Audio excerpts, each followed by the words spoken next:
Bienvenidos a este nuevo stream. Ya lo estamos iniciando. ¿Cómo están todos por allá? Muchísimas gracias por acompañarnos en esta ocasión.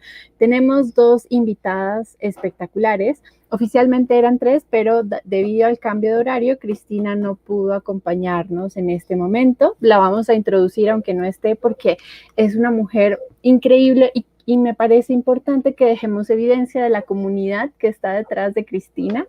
Ella es la cofundadora y presidenta de Latins in Gaming, una organización sin fines de lucro con sede en Estados Unidos que se enfoca en elevar a los latinos profesionales en la industria del juego. Actualmente está en la junta directiva del IGDA como vicepresidenta y su función de tiempo completo es ser la jefa de eventos de Team Liquid, una organización de deportes electrónicos de Los Ángeles.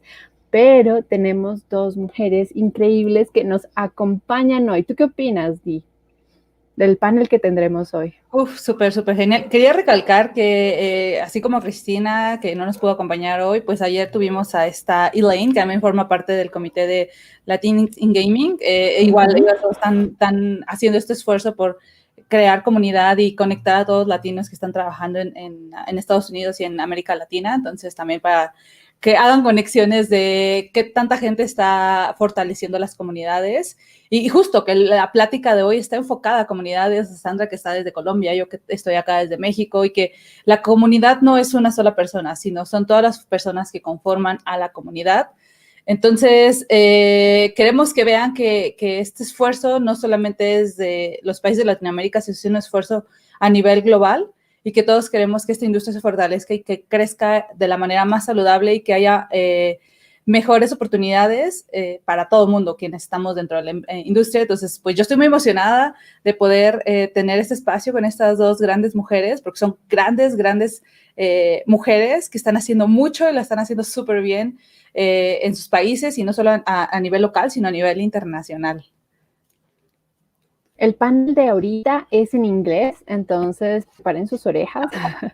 También el si ustedes tienen preguntas, si quieren hacerlas en español y nosotros se las traducimos, es completamente conveniente, no se preocupen al respecto.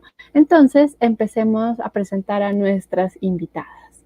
El día de hoy estará con nosotros la querida Hannah, que justamente comenzó su carrera como aprendiz de desarrolladora de software en Capgemini y ha tenido roles en diferentes industrias, como inclusive ensayos clínicos y seguridad cibernética o protección de datos.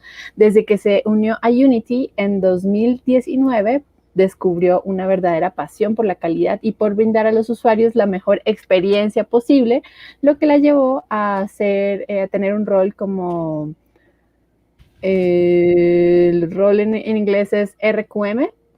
Nos va a tener que contar un poquito sobre su rol y pues ha tenido el placer de liderar iniciativas que fomentan la inclusión de mujeres, pues sobre todo como en términos de reclutamiento y retención de participación de la comunidad. Entonces es alguien que está muy interesada en que las mujeres hagan parte de la industria de desarrollo de videojuegos y sobre todo que alcancen su máximo potencial. Y nuestra siguiente invitada, la última pero no la menos importante, es Kate Edwards, una veterana con más de 27 años y defensora abierta y galardonada de la industria de los juegos. Es la directora ejecutiva del Global Game Jam y además es la exdirectora ejecutiva de la Asociación Internacional de Desarrolladores de Videojuegos, el IGDA. Ella es geógrafa de profesión y estratega corporativa pionera especializada en la culturización de contenidos. Después de 13 años en Microsoft, ha sido consultora en muchos proyectos de juegos y no juegos, como para empresas como BioWare, Ubisoft, Lego, Google, Amazon, Facebook y chorrocientas otras compañías que por supuesto le llaman. También apareció en la publicación de diciembre del 2018 como Women in Gaming, 100 profesionales del juego. Es un libro muy bueno, de verdad se lo recomiendo. Y lo estoy pidiendo al niño Dios, entonces ya saben que pueden... Se le pueden regalar a Sandy de Navidad. Sí. Entonces, well, thank you very much to our guests that are here with us today. Hello, Kate. Hello, Hannah. Hello. Hello. Thank you for having us. Yes, Oh, thank we are you. so glad to have you with us. We are really delightful with your visit today, and I know that our jammers and all the women and men from our community are really excited to have you here with us. So let us can you please introduce yourself? We already done it in Spanish, but we would like that you tell us more a little bit about yourselves that maybe is not in your little bio. Would you like to start, Kate? Okay, sure. Well, thank you again for having me here. I'm sorry, lo siento. My Spanish is not that great. I grew up in Los Angeles, and I used to know a lot more Spanish, but I've lived in I've But lived in. the words that you said sound really good. Oh, Yeah. well, that's good. But I've lived in Seattle for 30 years, so you don't really use it as much in Seattle. So, but anyway, thank you for having me here. And what else to say? Well, I'm a huge cosplayer. My daughter's a costume designer, so I do a lot of cosplay. A lot of people know me for my cosplays as the female Thor and Captain Marvel and Wonder Woman and other stuff. So, and as you can see from my background, I'm a huge geek. So it's hard to escape that. But yeah, there's a lot more to say. But yeah, I got the gist of it from your introduction. Yeah, cool, very cool. Yeah, we are geeks, so geek too. Yeah, we're all geeks. Don't worry. I am so proud to be Yes. a geek. I am too. Yeah, thank you so much, Kate. Hannah. So, hi everyone. Something? Yeah, of course, you can't stop talking when you start me. Thank you for having us. It's an absolute honor to be here. So I'm Hannah. I've been in the game industry for only a year. So I work for Unity and I'm a release quality manager there. But I also head up as a co-chair their women's employee resource groups.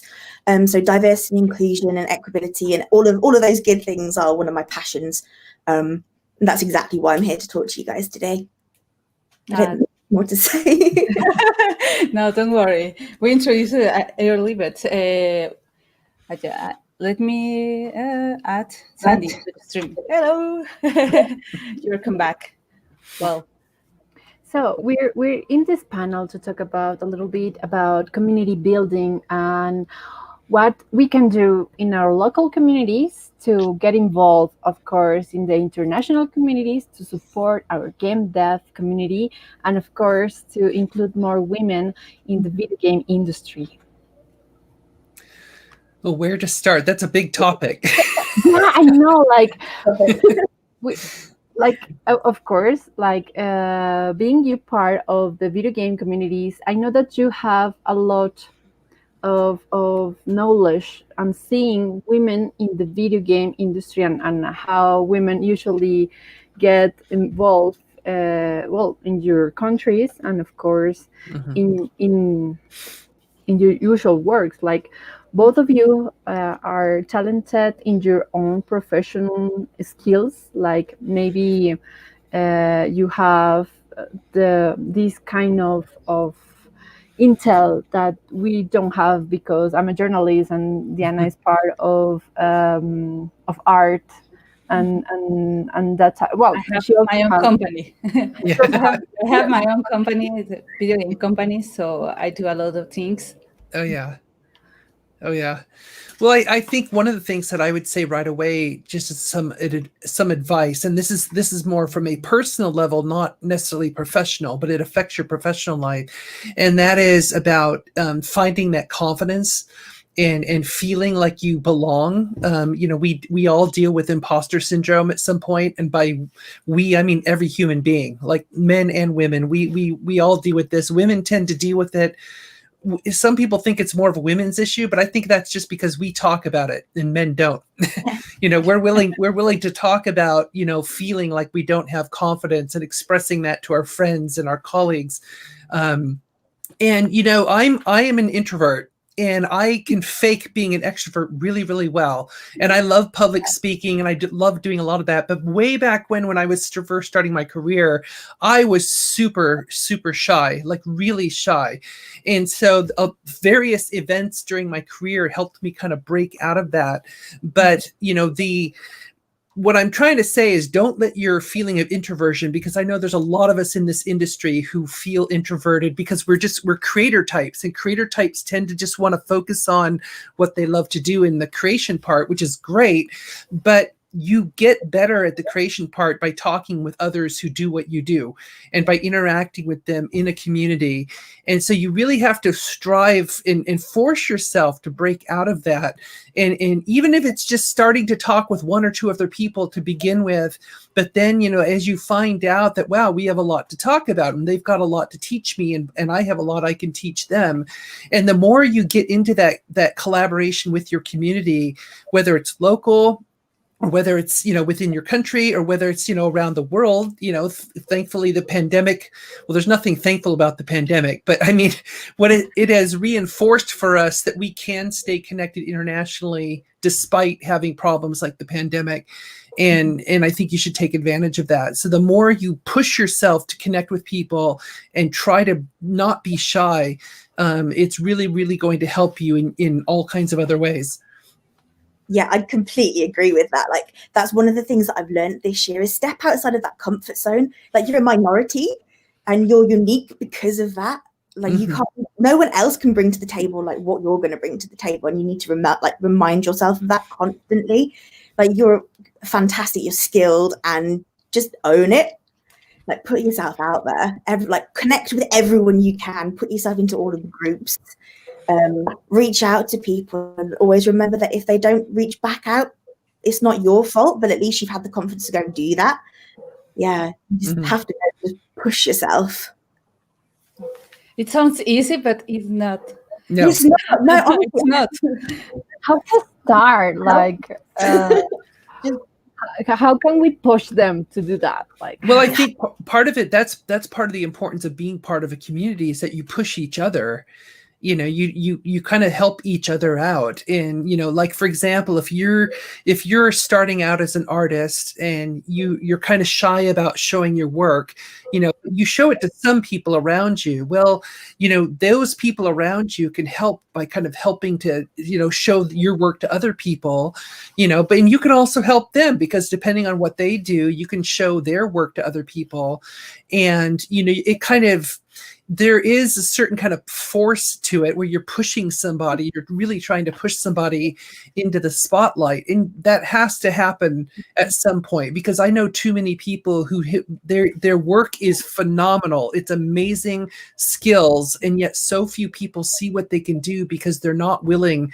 They don't have a personal website. They don't have a portfolio online. They don't share it with anybody. They don't have others in their community who help share it as well. One of the things I love, like here in Seattle, we have a great group called Seattle Indies, and they're a very collaborative group. They get together, well, not this year, but normally they would get together at least once a month, and everyone shows each other's work. Like, here's what I'm working on right now. And what I loved about it is that everyone in the room was so helpful and collaborative. It wasn't a competition. They weren't criticizing, in a negative way. They were giving positive criticism, constructive criticism, and helping each other out. Because that's one of the things I love about this industry, is that we tend to be this way. Because I know people who work in film, and I know people who work in other creative industries, and it is not like this. They can be really mean to each other.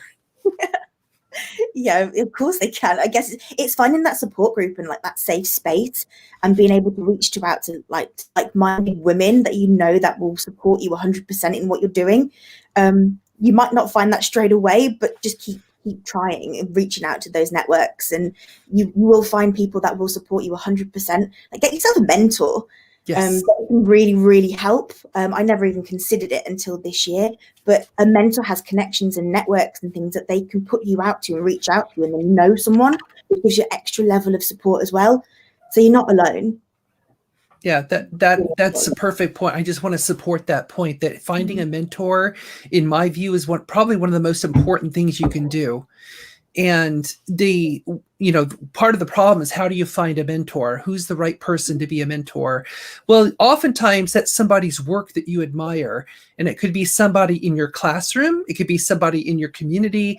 It could be someone who worked on a game that you love to play. And maybe you can hunt them down on LinkedIn and connect with them and see if they'll respond to you. But oftentimes it's somebody's work that you admire. And a lot of times it's difficult because when we see that person's work, it often kind of goes back to that confidence issue. Sometimes we feel like, when I see someone else's work, some of the thoughts that go through your head are like, I can never be that good. That's amazing. I can never be like that. But that's not true. Those people too, at one point, felt the same way you do. And one of the things there's a quote from the US writer, Mark Twain. He once said that comparison is the death of joy. Think about that phrase. Comparison is the death of joy. And so try not to compare yourself to everyone around you, because it really does kind of suck away the joy of what you're doing and your confidence. Just, what you do is, if you see other people's work and you think that their work is better than yours, then you might have just found your mentor. Go ask them. Yeah. Don't be shy. Just talk. And if it helps, I found like self-help books, or even practicing like mindfulness and meditation and breathing and things that you don't think actually affects your confidence. Like go out and look at those self-development books and things, because they will help. They're a little bit hippier if you don't believe in that sort of stuff, but honestly, try it. I've got a whole stack, and if without reading those, then I would never be in this position where I have the confidence to even have come on today. Yeah, me too. Yeah, because you know what? I just remember a story here from Colombia. I always push my girls and my team to be on mass media, to show their work, and that's what we do as Tan Grande y Jugando. And I remember I invite a girl just to talk about her experience in the Women Game Jam. Like, it was her first jam. She wasn't experienced, but what we want to show was that if you don't have experience in a jam, but you want to go there, like, just go. And this girl was like ready to go. And a minute before, they seemed like, nah, I'm not going there. Like, the other girls are more top of me, and my experience, what I feel is like, I cannot tell something that someone else could say it before or better. But I think need.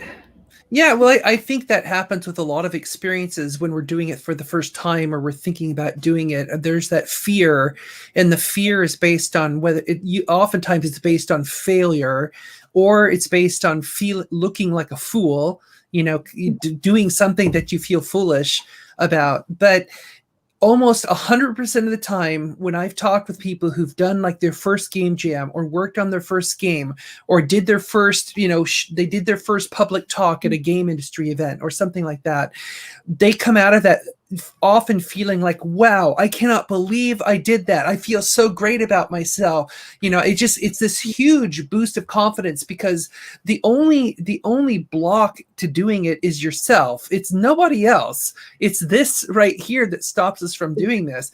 And I can tell you, like, when I first started cosplaying many years ago, I mean, cosplay, you're putting on a costume and walking out in public. Talk about looking like a fool. Or feeling like that. But after the first time I did it, oh my God, I'm just like, I love this. It's so much fun. And I cannot wait to do it over and over again. And I feel that way about public speaking, which I used to be terrified about. I feel that way about a lot of things, but it's just getting past that first experience. And again, to other people's points, if you can do that experience with, do it with some classmates, or do it with some friends, and do it together, because that can really help. Yeah. That's true. Absolutely. Like, I had someone say to me, no, sorry. I had someone say to me years ago. No, go ahead. Why? I believe she has a little bit of lag, but go, Hannah, go. Sorry, internet. So someone said to me like last year, like, be the wise fool.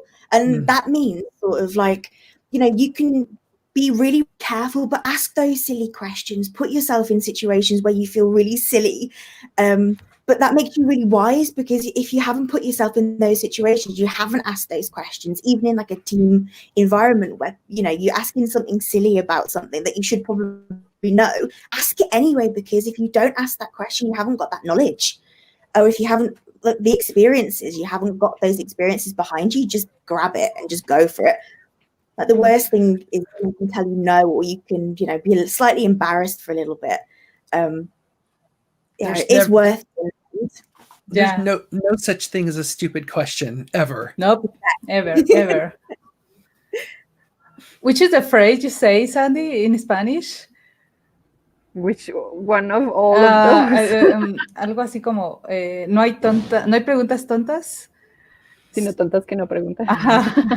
Well, I said 2 phrases about like, there are no full questions. You are full if you don't. Yeah, exactly. If you don't make the question. And like, it doesn't matter if the questions you had maybe are like, or sound stupid. Like, I don't know how to use this. Because we all have had that first impression of not knowing anything. And we are willing to tell you more about that. But I have other phrase in Spanish, which is brutas pero decididas, which means in English that you're stupid, but you decide to go and finish that work. I like it. Like, be stubborn and do it. Yeah. Well, it's also used when you don't know what to do. Like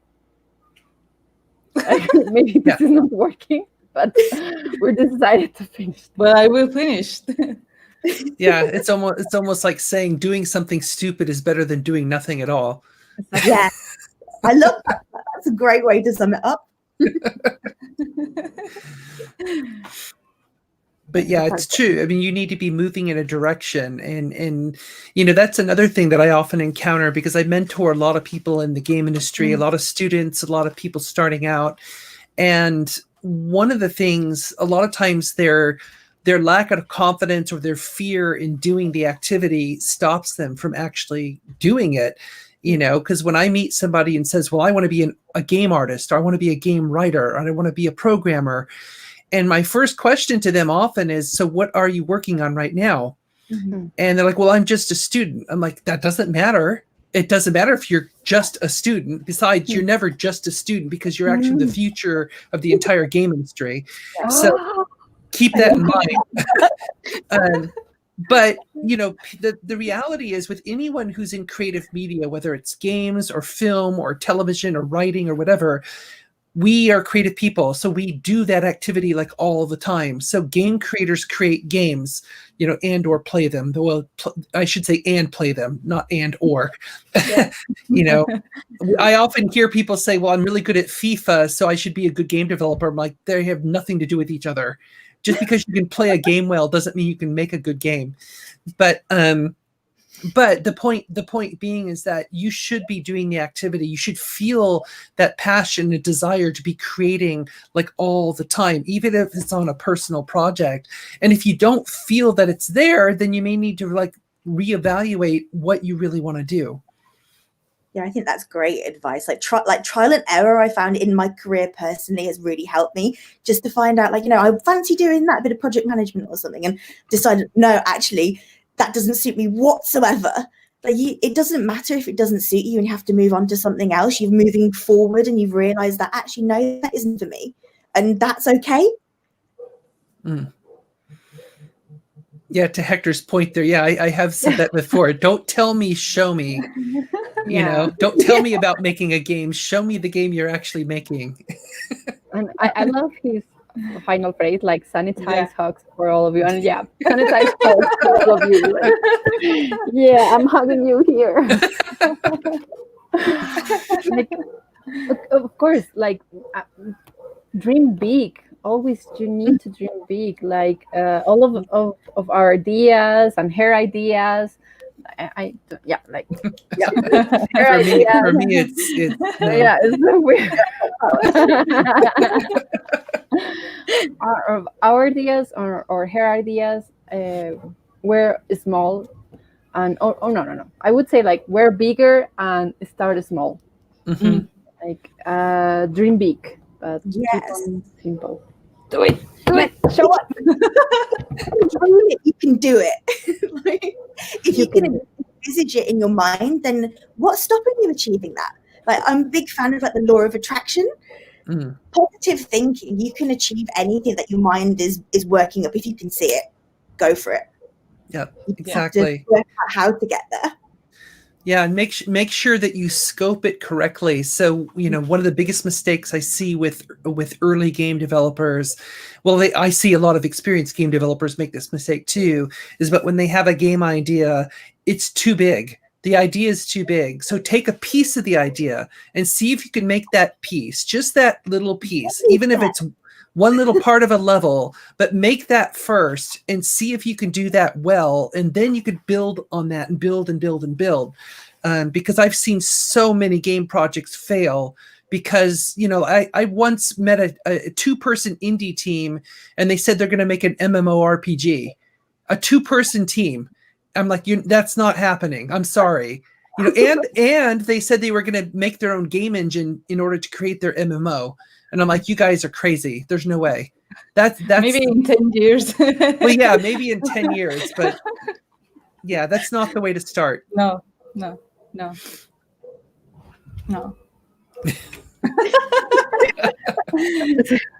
And what happened then? I don't know what happened to them. I just gave them the advice. I mean, they probably didn't like that I was squashing their dream. So, but that's reality. It's a reality.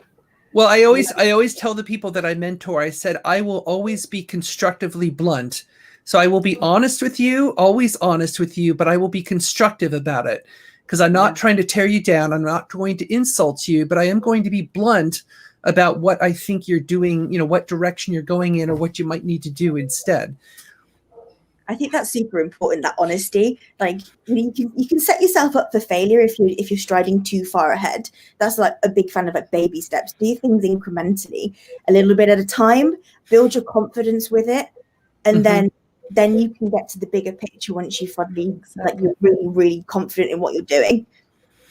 Exactly. And especially when you surround yourself in a community of people, make sure that you have people in that community who are going to be honest with you, so find peers, so find people who do that same work and ask them to look at your work and give you an honest opinion about what they think about it, and especially if they're more experienced, because that's absolutely critical. Because it's one thing to show our work to our parents and like, oh my God, that's the best thing ever, I wish my mum was that. Mum's like, what is that? You can do it better. I mean, sometimes that's the same. I think my parents sometimes really don't fully understand the culturalization work I do. But they're like, well, as long as you're happy. it's like yes. Those are the words of my dad. And my mom, like.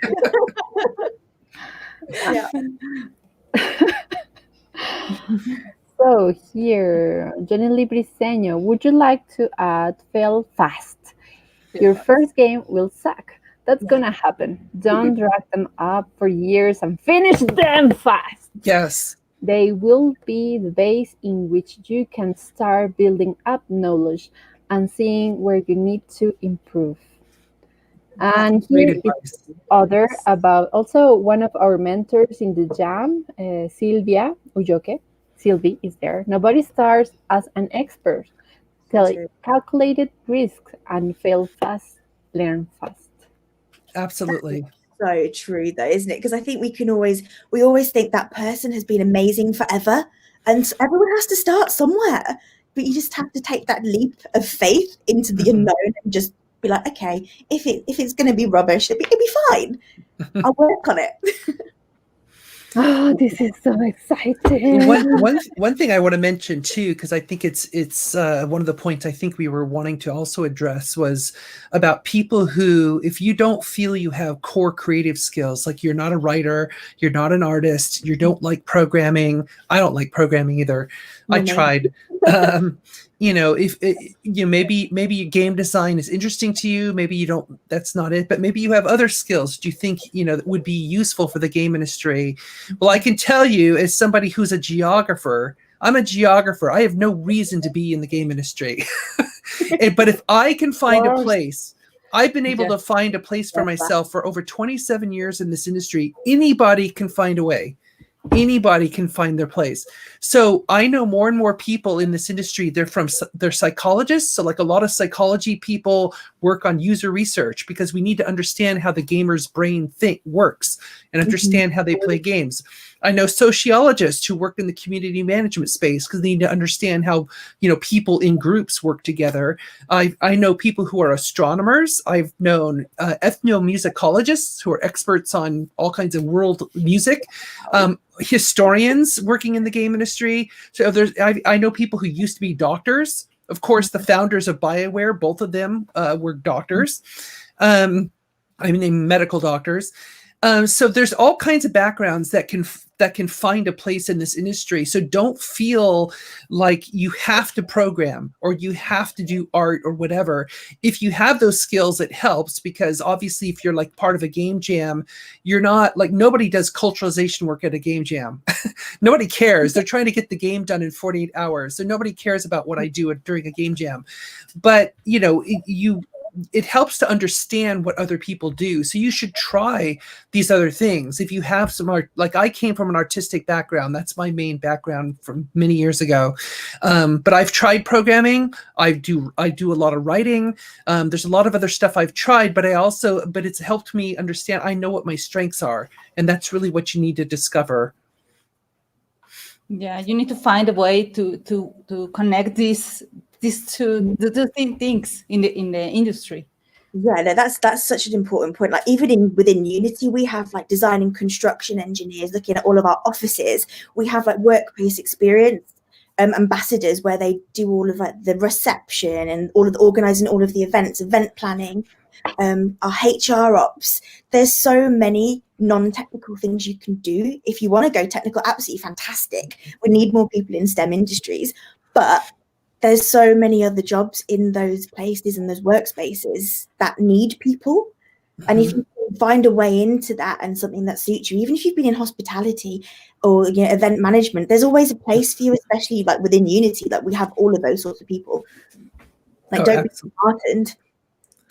Absolutely. And one thing I would also recommend is one approach, just like to Hannah's point about how, because every game business is a business and every business has the same kind of jobs, accountants, HR, lawyers, all those kind of people are involved. So I've known a lot of people who, what they will do is they might have skills, let's say in accounting, and they actually like to do accounting. I hate it. So I'm glad there's people like that. But they decide all of a sudden, I want to work in games. So they find a job as an accountant at a game company. That works. But then some of those people say, well, I don't want to just be at a game company. I actually want to work on the game, not just process the money transactions. So, but what's really effective is getting yourself into the company, no matter whatever it takes. So if you go in as an accountant, that's fine, because then you're inside the company and you can just walk down, well, not walk down the hall, but someday you'll be able to do that again.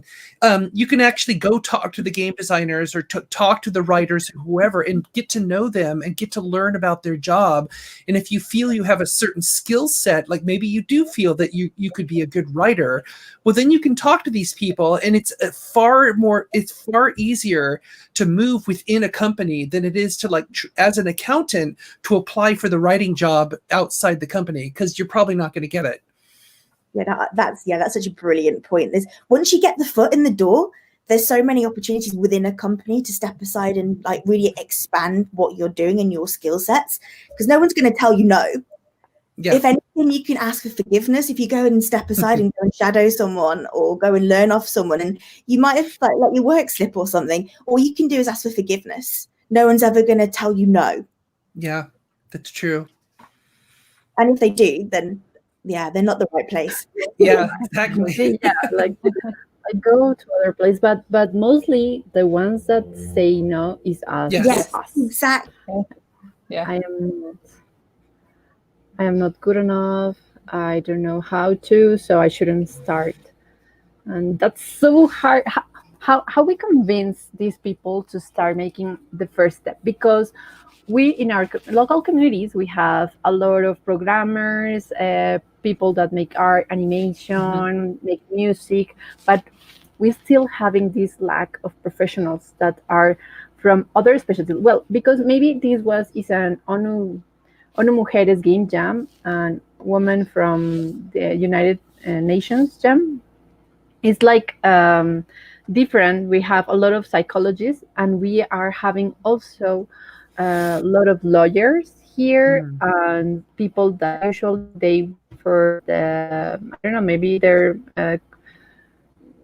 journalists, or they make something about narratives, and they came here because of the topic, like it's human rights, so they feel like, oh, this is serious, so I can go here. But how can we make the universities make more investigations about game developing or game narratives or game psychologies? Well, it's a struggle because I know in some countries the educational system lags way behind. It lags behind what's happening in the business world.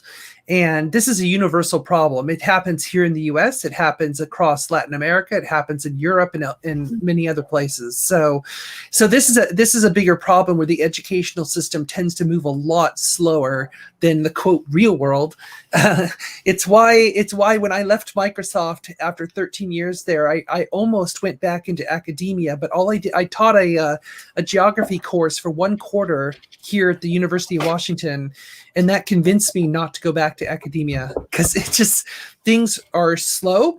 I mean, obviously academia is extremely important because that's where we're getting a lot of the new people, with the skill sets to come into the game industry. And that is important. But I think we as an industry need to do a much better job of helping the schools and have a closer partnership with the schools about helping them understand what skills do we need in the industry. And I think my impression from talking to a lot of people at different schools is that they are very open to learning what they can do because they obviously want their people to succeed and they want to be able to provide education that actually is going to be useful. And so, but I think that my point is that the dialogue, that open dialogue between the industry and academia is not strong enough in a lot of places. Yeah, I'd completely agree with that, actually. So that's something that Unity's working on at the moment, about partnering up with universities, especially in the UK. So hopefully we'll expand that further afield to countries like yourselves and the Americas and wherever else. But we go and talk to like career fairs and students, let them know that they can apply for these jobs. This is what you need to do. This is what you need to have on your CV to be able to apply for us or apply for our internships. So hopefully we'll be bridging that gap slowly, but step in the right direction. Well, I do believe so that also the global game jam help us to build or to break that gap, that technical gap of being on the video game industry, and which is the best way to work it with universities or communities to celebrate the new year of the game development. Well, I think that's the cool thing about the Global Game Jam is that a huge number of our Game Jam sites around the world are at universities. So we see a lot of schools are embracing the Global Game Jam as a great opportunity to celebrate games and celebrate game creation by making their space available. Or, in the case of our upcoming event in January, which is January 27th to the 31st, which I encourage everyone to sign up as a jammer if you want to participate. Because jammer registration just opened on December 1st. So, but publicidad en inglés? What's that? Announcement. Announcement? No, I don't know. Like I want to make like to approach this moment. Like if you don't have any idea to how to make this jam site, it is really easy to follow the instructions on the Yes. web page. So I'm going to tell them in Spanish. Yes. And okay. Van a www.globalgamejam.com y apenas abren la página, ahí les dice justamente como quieres participar en el jam, y después otra casilla que les dice justamente como quieres ser parte del... ¿Quieres ser un jam site? Te lo dice en inglés, pero pues si tú lo pones en Google Translator, si no sabes inglés, pues puedes ponerlo en Google Translator y ahí justamente te sale cómo meterlo. Yo en lo que me demoré más fue en el formulario, que es el formulario de inscripción para el jam site. Me demoré más porque quiero hacer una investigación sobre las personas que van a participar, pero pues es muy sencillo. So let's still with the info that Kate have for us. I already tell them how to do that. It's really, really, really simple. So go, Kate. Well, great, thank you. So, but yeah, the Global Game Jam it's a great opportunity to try your skills and to test out your skills and to get involved in the community, because it is a massive community. And like I was saying, is that a lot of our sites, because in 2020, before COVID hit, we did our event back in January, and we had almost 50,000 people at 934 sites in 118 countries. And they made over 9,600 games in that weekend, which is crazy to think about. So in a lot of those sites, we're at schools and we're at academic sites. And I think that has been a great way to bridge that gap, like you said, and help universities understand, that they really embrace this opportunity. And I think it is helping. I really do. I think it's helping a lot of schools understand that this is a really important topic. And our board president, Joseph Olin, he's based in Medellin, and so he runs the jam site there at the university. And so, we're very... It's the biggest one in Colombia. We had 300 jammers. Well, the last year was 400 jammers in location, but the biggest location is in Ciudad de Mexico, in the DF for Hispanoamerica, from our Hispanic speaking location. Yeah, it's amazing. Yeah, that's so cool. Which one is the biggest location for the Global Game Jam? So the last few years, it's been Cairo in Egypt. By a long shot. They've had, and I was there 3 years ago at the Cairo site. This year I was in Israel. I was in Haifa for the Global Game Jam. How has been here? How has been there? Oh, it was great. Yeah, Haifa. It was quite a large site. I think it was in the top 10 of sites in the world in terms of the size. It was a huge event. And yeah, Cairo, though, when I was there 3 years ago, it's hard to believe how many people.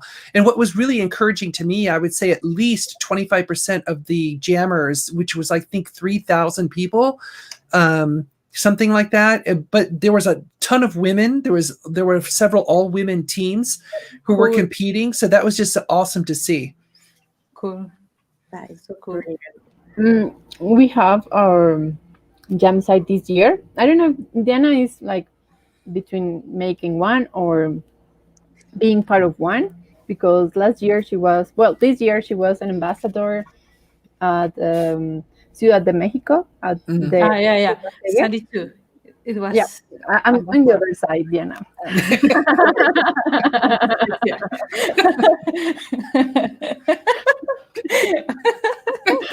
We should play like, can you touch my finger? I will. I know, it's kind of like that way. Yeah. Okay. Here we go. So we're going to help because we have experience making digital jams. We want to help like other locations to make their own site or to be part of our site. And so to make not 2021, the have a lot of locations in just one, because we already have the experience, but also like in 2022 we have more universities and more companies involved. And I don't know if you know, but in Colombia we have the unity offices of LATAM. Yes. So they to involve more companies and to involve all the video game developers, locally studios, to be part of this jam is also really special for us. But we still have that lack of professionals that are not used to be in the local game developer communities as your profession, Kate.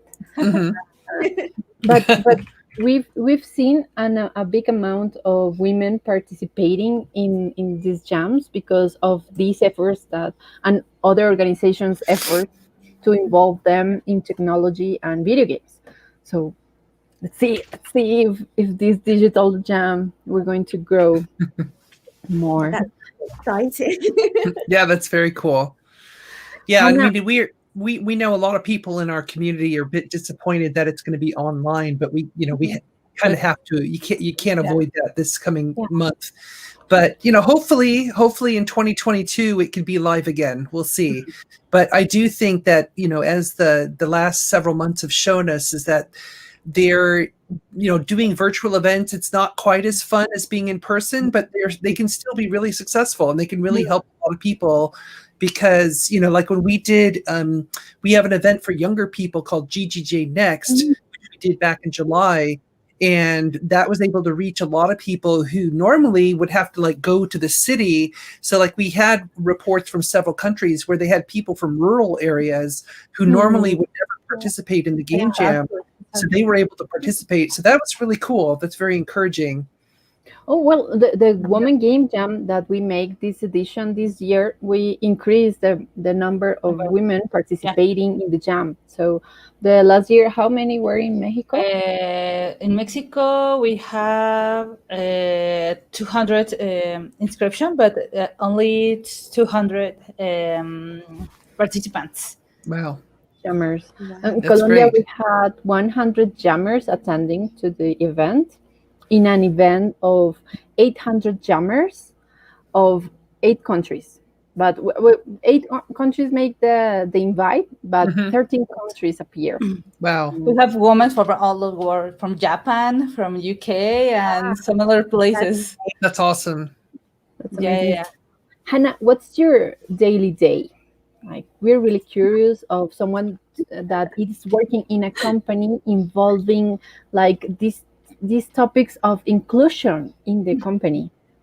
Yeah, so my day to day is so varied because my main job is a release quality manager. So I manage all of Unity editors' tech releases and all of the testing for that. So most of the time it's organizing people to do that testing.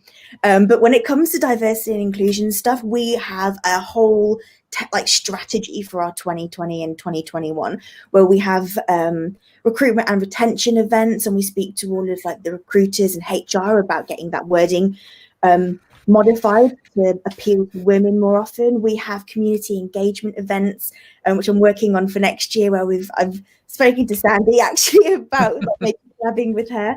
And we've spoken to a load of other external vendors that we're going to try and get women together and really network.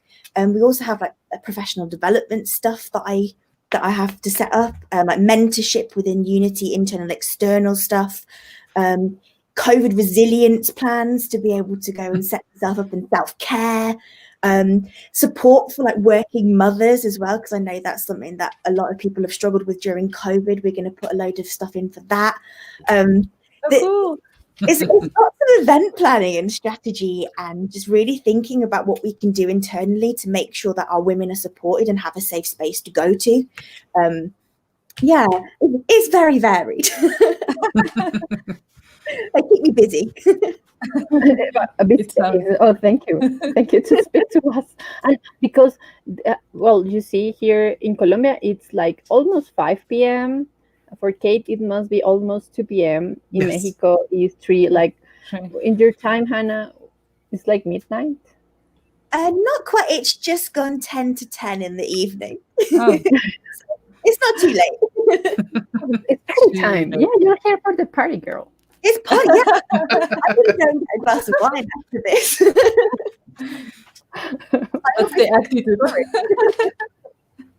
Okay, well, what is your impression about how COVID affects the community building and how improve the community building? Because we have bad news and good news with this. Mm-hmm. Yeah. Would you like to start, Hannah?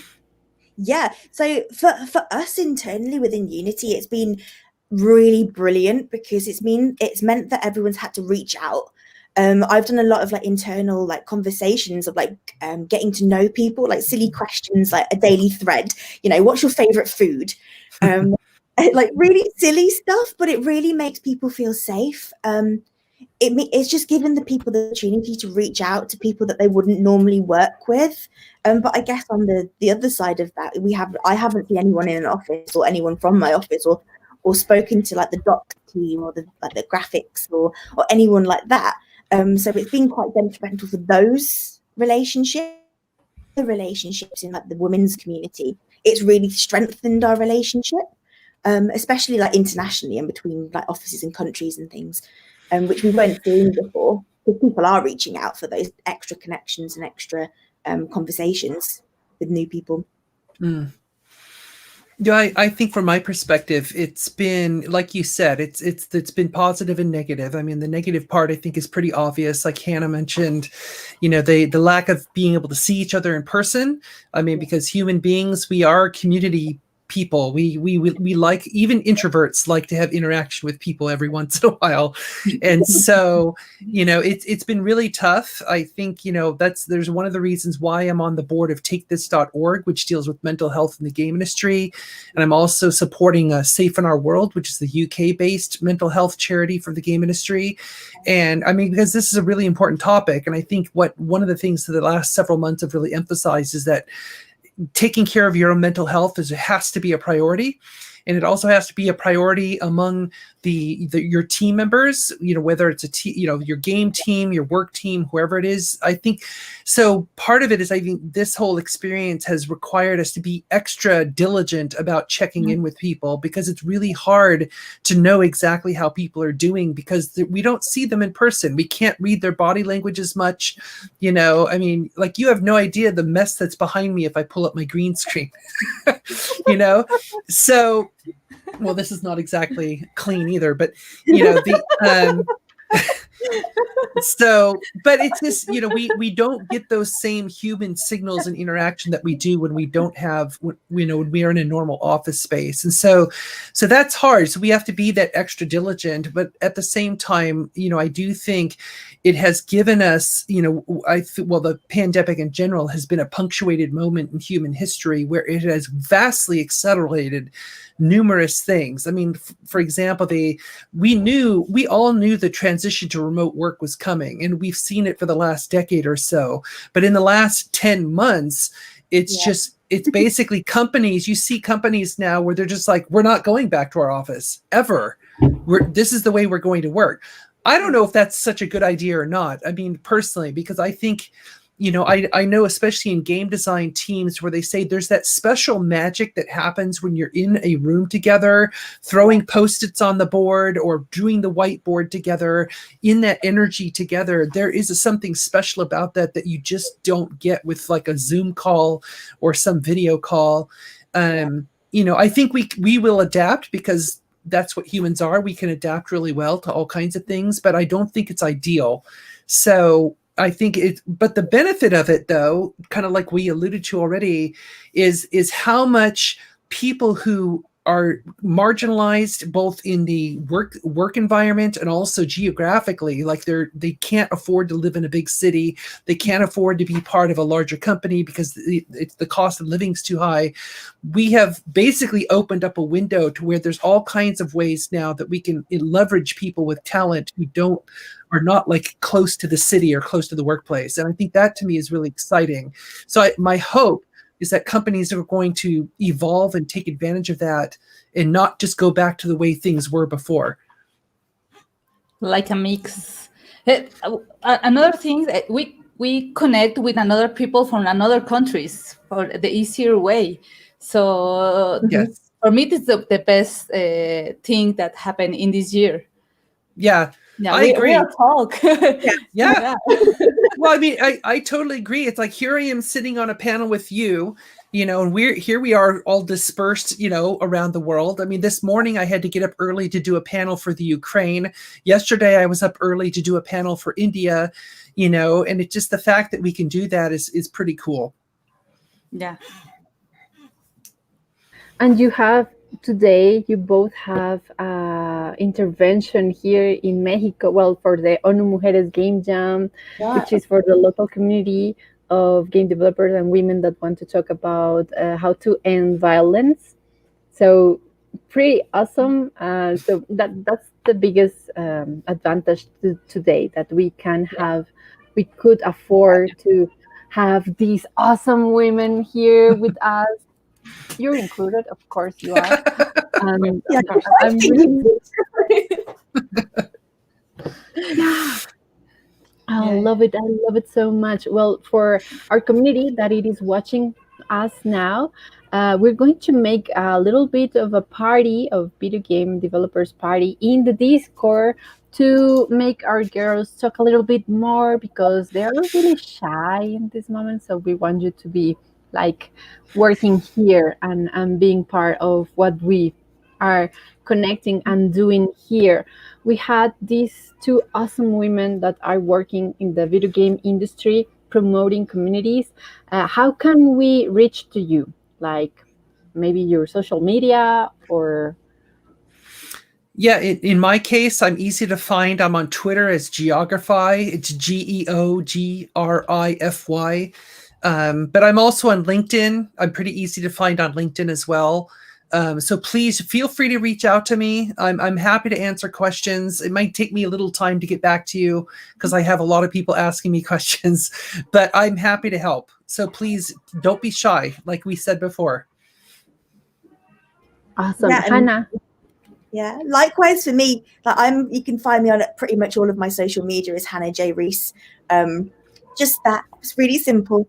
I'm on LinkedIn, I'm on Twitter, I'm on Instagram, Facebook. Just reach out to me. I'm happy to take any questions, personal, work related, professional, whatever you need to talk about. I can be of support. So please don't hesitate to get in touch. Yeah, thank you so I'm much. looking for your page at this moment. So wait. Don't go too fast. to share it with our community. Yeah. I like the music in the background. Thank you. Thank you, Hannah. There you go. We are fast.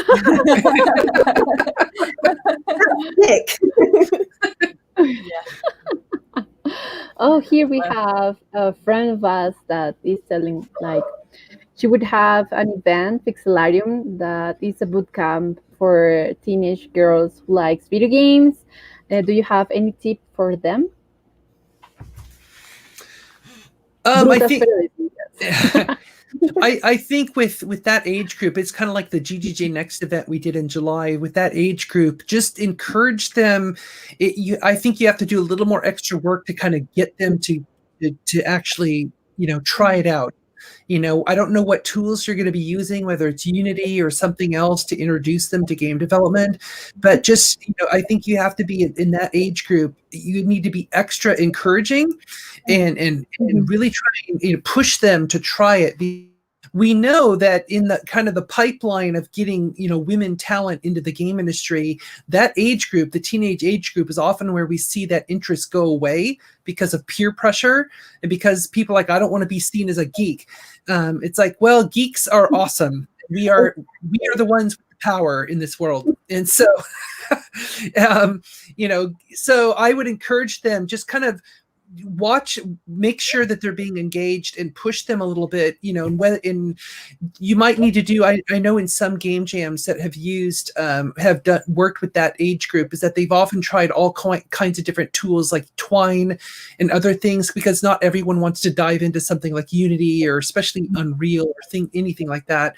So I would start simple and just basically see what small thing can they create that's going to basically show them the power of this medium.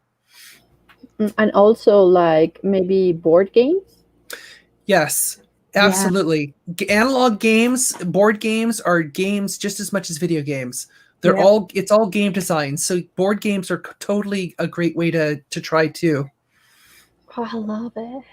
Well, any conclusion, any last words for this amazing stream? I don't want to finish this stream. This stream is, like, I am really happy to hear you here and to empower all these video game developer community that we are like trying to push. We're the ones like pushing here, making the exercise. Go, yes, you can do it. Of course you can. My last words would just be kind of to echo what we've already said. It's like, don't be afraid to try it. Just try it. Give it a chance. See if you like it. You know, we need a lot more women in this industry. You know, to use the US, you know, old style recruitment poster, we need you in the game industry. So really, because the more diversity we have in this industry, the more representation we have in this industry, the better the games are going to be. And so don't be afraid. I know right now we're facing an industry that's only about 20% women on average globally. But that's okay. That means there's a lot of room for us to move in and to push. And so I think, you know, don't be afraid of trying to. Yeah, exactly. I can only reiterate what Kate said. Like, have confidence in yourself and own the fact that you're unique and own your skills, and like never be afraid to like jump outside of your comfort zone, because you won't ever regret it. Just have that confidence in yourself, because it's within you. You're amazing, and you can achieve whatever you want to achieve if you want to put your mind to it. I love that. I love that, what you said about, you know, embracing your uniqueness. Sometimes I've told people, I've used the line from the X-Men movies where I say mutant and proud. Exactly. Exactly. Love the word.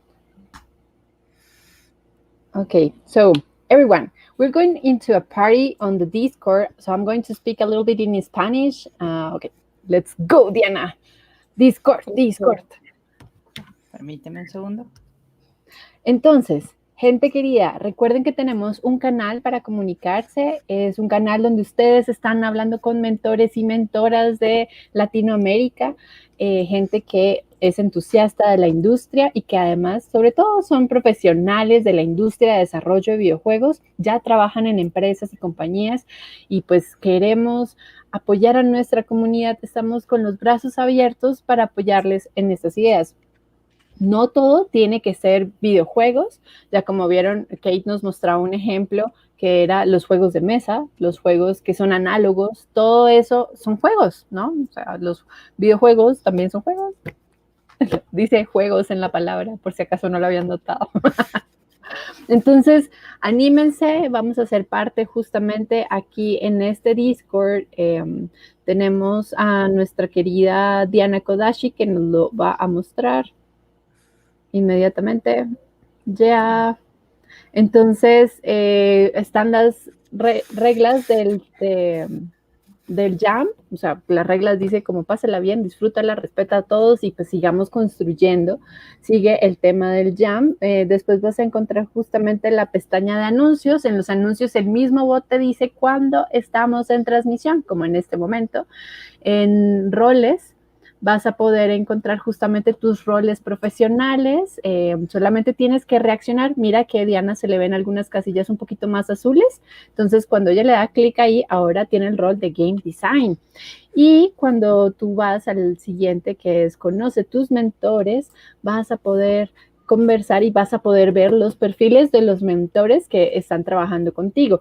Los que estén señalados Los colores amarillos son los mentores que tienen los roles profesionales que están de acuerdo a ti. Entonces, por ejemplo, ¿podrías quitarte el rol de Project Management para ver cómo cambia? Quítate claro, permíteme. Sí, entonces nos quitamos el de Project Manager, que es el calendario que tiene un número 29. Pues ahora tiene el 28, ¿sí? Y conoce a tus mentores. Y ahora, entonces, los que antes aparecían seleccionados por tener el rol solamente de Project Management, ya no salen, pero es que Dee también tiene el de, me parece que tienes el... No Bueno, sé. imagínate, tiene chorrocientos. Bueno, pero el caso es que vas a poder encontrar ahí profesionales que quieren hablar contigo y justamente pues trabajar más en estos temas. En mucho gusto soy. Vas a poder presentarte, coméntanos qué haces, qué eres. Justamente nuestras invitadas estaban diciendo, muestra tu rareza, habla de ti, eres única, eres una persona que le gustan gustos similares de otros. Bueno, claramente si estás en este jam, claramente eres raro. No hay discusión al respecto, pero todos aquí todos somos raros. Mutantes y orgullosos, eso está chévere. En Busco Equipo puedes poner la alerta de que estás buscando equipo. Seguimos armando los equipos, no se preocupen, si estás perdido no te preocupes. En el chat general vas a encontrar la información extra que puede estar. Por ejemplo, están buscando un artista 3D. En el chat general encuentras pues la información extra, puedes hablar con todos nosotros, seguimos mostrando algunos ejemplos o ideas del jam. En ideas y feedback vas a poder recibir retroalimentación directa de los mentores con las ideas que tú tengas, entonces inclusive los mentores te pueden mandar algunas recomendaciones. Y en Party Place tenemos nuestro bot de música, nuestro lugar como de fiesta para que estemos ahí justamente como sonando. En Ayura vas a encontrar lo que es el help ahí. Entonces, si necesitas conectar con algún mentor, hay otros mentores que sabrán con qué mentor hablar justamente o con qué organizador hablar para que tengas todo el apoyo que necesitas, ¿no? Entonces, por ejemplo, ahí Diana está dejando... no me hagan caso, pero está mandando el ejemplo y pues así, solamente con el arroba, tú mencionas el rol o mencionas a la persona.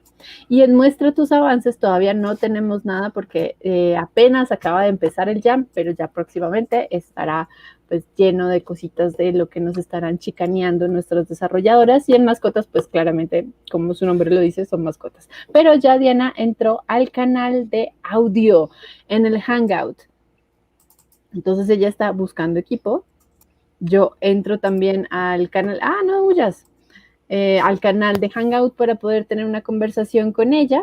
Y así de esta forma, pues podemos inclusive activar nuestra cámara. Aquí les voy a activar nuestra cámara. Y activando tu cámara, pues puedes conversar mejor con esta otra persona. Si quieres divertirte, nosotros como mentores vamos a tener más que todo la cámara encendida, pues para que vean una carita real. Y también puedes compartir pantalla, mira. Puedes compartir pantalla. Y una palabra muy importante es, para configurar el audio se van aquí a ajustes de usuario, voz y video, y aquí corrigen la entrada y salida de audio, porque ese es un error muy típico. Y otra cosa muy importante es el botón derecho, subir, bajarle el volumen al usuario. Aquí yo puedo bajarle todo a Sandy y dejo de escucharla acá, y si la subo así como... me voy a quedar sorda. Son dos tips muy importantes cuando estás en canal de audio. Sí. Sobre todo porque ponemos un bot de música, ponemos un bot rumberito ahí, entonces nos quedamos con... Hay que bajarle el volumen. Si entras y no escuchas nada, es como, ¿qué está sonando? Es el bot de música y pues... Sí. Y simplemente para salir de la llamada le das aquí, desconectar y ¡pum! Ya sale. ¿Ya salió? Listo. Es súper sencillo el Discord, entonces manténganse muy conectados con todo este trabajo. Vamos a seguir trabajando para ustedes, queremos fomentarle estos espacios y de esta forma pues ustedes van a poder continuar trabajando en todo lo que traemos para ustedes. ¿Listones? Listo. Bueno, thank you very much. Yo ahí me quedo para empezar la fiesta, ya estoy en Hannah. Sí, ella ya entró en la fiesta. Ya ahí me quedo, ya ahí me quedo yo. Well, okay. Thank you so much. Thank you very much. Thank you. What do you think about our Discord? puro party place. It's very I cool. love it. It's awesome. I love this. It's Great a great idea. tool, and it is a tool that usual video game developer companies use too, also Oh, yeah. gamers. Oh yeah. Yeah, I'm on many Discord servers for all kinds of things. And we use it. We have a global game jam I'm there. Discord server as Yeah. well. Yeah. I'm enjoying it a lot, and I take the info that you gave. I also put it on my community, so my Oh, community perfect. grow up Awesome. more. Okay, well, thank you very much. Thank you again. This stream. This was super fun. Thank you. Yes, Anytime. it's amazing. Thank you so much. All right. Have a for good sharing rest of with your us. weekend. See you there. Okay. Bye-bye.